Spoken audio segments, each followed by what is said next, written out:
ఉగాది శుభాకాంక్షలు. ఈ కవితను రాసినది చదివినది నాగలక్ష్మి అవసరాల. ఓ వసంతమా, స్వాగతం సుస్వాగతం. నాట్యపద విన్యాసాలతో మృదుమధుర మువ్వల శబ్దముతో ఏతించు నీరాకయ నిజసారము, బ్రతుకులెల్ల హరిత సుందర సమ్మోహనం.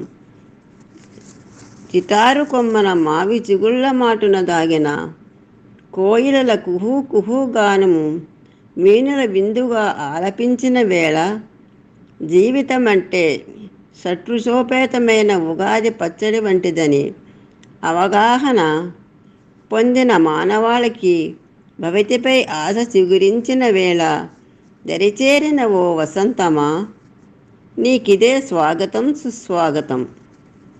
విరబూసిన రంగురంగుల విరులు పెళ్లి పందిరిల సూర్యోదయాన జగమెల్లా పరిమళము వెదజల్లుచు, చల్లని గాలులు పిల్లని గ్రోవిల మమ్ము మరిపించుచున్న సమయాన, నవవధువుల సిగ్గుల మొగ్గల మాటున విరబూసిన కలువ కన్నుల దోయిలో నాట్యమాడుచున్నది వసంతహేళ. ఈ నవోదయ సౌందర్య సృష్టినెల్లా పులకింపచేయ నవవసంత నవజీవన నవానంద నవమధురిమ మాపై కురిపించగా విచ్చేసిన ఓ వసంతమా, నీకిదే స్వాగతం సుస్వాగతం.